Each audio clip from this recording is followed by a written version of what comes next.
What's up, tribe? How you guys doing? Go ahead and hit that subscribe button and let's get into this Big Brother part two. So it's part two of the premiere, and we're starting to see some gameplay again. If you are a Big Brother person and you know what I'm talking about, we're starting to see people forming alliances, and we're starting to see a little bit of gameplay. So here's the thing. So the majority of the episode was just basically, it really, they look like they bored already. They ain't been in the house for 2 days. But Chris, aka Swaggy, he's starting to form an alliance with actually a couple of the girls that was talking trash about him in at the beginning of the episode. But him, the girl they call Rockstar, the meditation lady, and somebody else, I can't remember who it is now, they were sort of forming an alliance. We see people by the pool. We see people, like I said, Swaggy and his little crew. They were meditating, and all that good stuff, right? So we see that there's gonna be a head of household competition. So this is the way they did it. So Swaggy and his crew, I'm sorry, I'm all over the place, y'all. Swaggy and his crew sort of formed their alliance before the head of household competition. And then there's going to be an alliance that forms sort of after the competition. All right, so here's how it goes. The only people who can compete in the head of household are the 8 people who are not safe. So the 8 people who are safe, they can't compete. Cool. The competition is this. It's called, let me go back in my notes. Remember, everything this season is connected to computers and social media and all that good stuff. It's called the Microchip Mayhem. Basically, what they have to do is the 8 people that are competing have to walk along this high beam, collect these balls, go back along the beam, and put it into another contestant's column. And when that person gets 10, they call them delete buttons. When that person gets 10 delete buttons, then they are eliminated. And the last person standing will be head of household. Cool. The thing about the beam is that it's a small beam. You can lose your balance. And if you fall off, you have to start back from the beginning. Alright. What ends up happening during the game is people start working together really non-verbally. Like, they're like, oh, you going after that person? Cool, I'll go after that person too. Oh, now you going after that person? Cool, I'll go after that person too. The person with the smartest strategy was JC, the dancer. Because JC played well enough to be seen, but didn't want to win. And it was funny because it got down to him and 2 other people, and he was like, yo, I'm really trying to get eliminated. Can one of y'all eliminate me now? But they weren't even, at one point, weren't even trying to eliminate him because they were like, oh, we'll get him later. And he was like, no, I want you to eliminate me now. Because he was like, I really don't want any blood on my hands. I just want to make a good showing so people see I'm a competitor, but I really don't want to be the first person to be head of household, because then you're basically making the first blow. And who wants to do that? So the first person out is Steve. Steve is the cop, right? He's the older guy. He's the cop. He made a horrible showing. The second person out is Sam. Now remember, Sam is the welder. She is the one that has to be a robot. She came in, she lost the competition yesterday, and she's a robot. So she was second to be out. Then there was Caitlin. Caitlin is the life coach, the meditator, Then Winston. Winston is one of the computer guys. Angela is the one that almost won the competition last night. So she's a fierce competitor. Then JC. And then the last one was Bailey. And the person who won was Taylor. Now let me tell y'all something. Taylor was the one that I told y'all last night was the quote unquote the dumb lifeguard. I told y'all he ain't dumb. He's not dumb.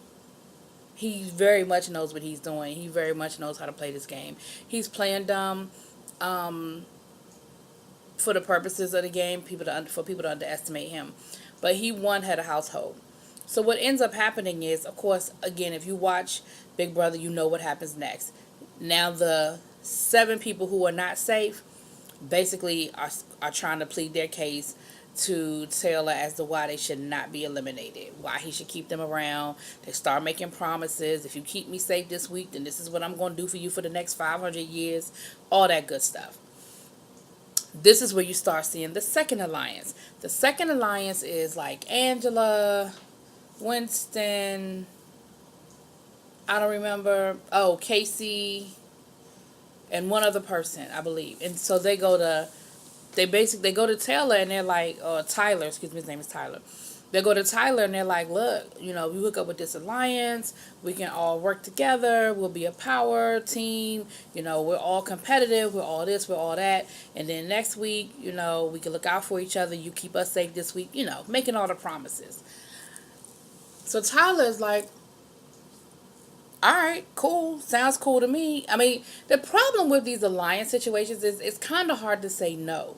Because if you say no, then that automatically puts a target on you and it automatically makes you look anti whatever.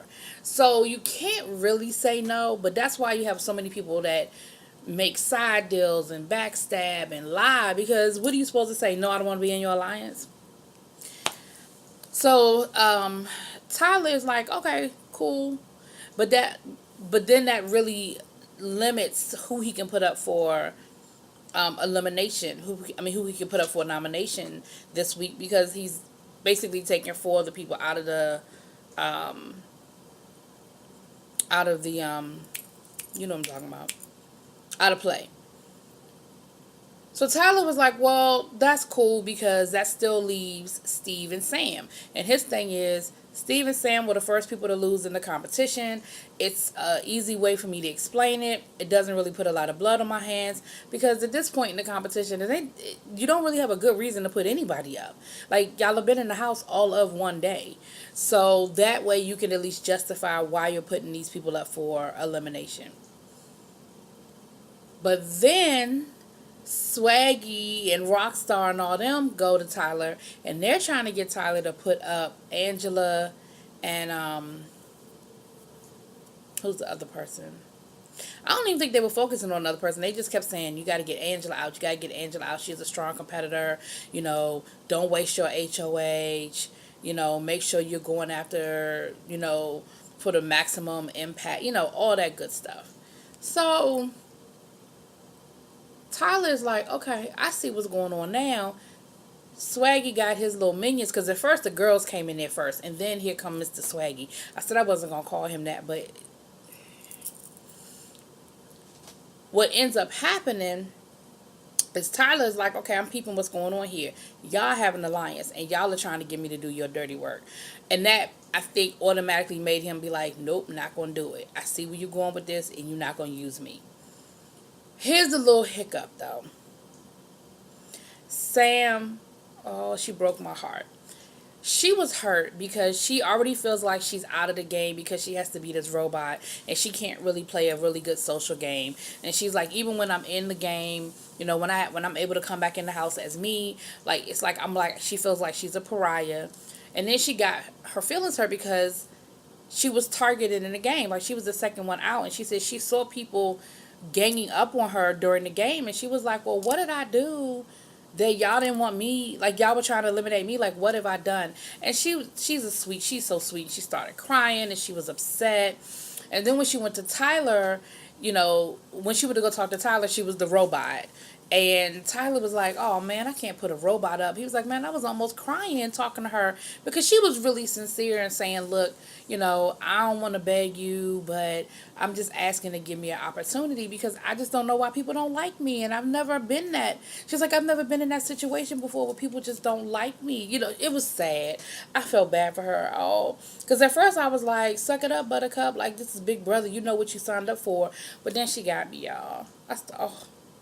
So we get to Tyler's nominations, and he nominated Steve and Sam.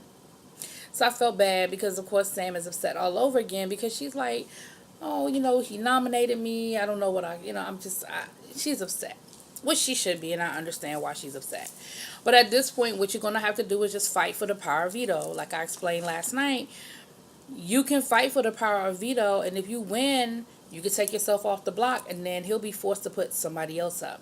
But he's already said that if one of them wins the power of veto and takes himself off the block, he's going to put up Bailey.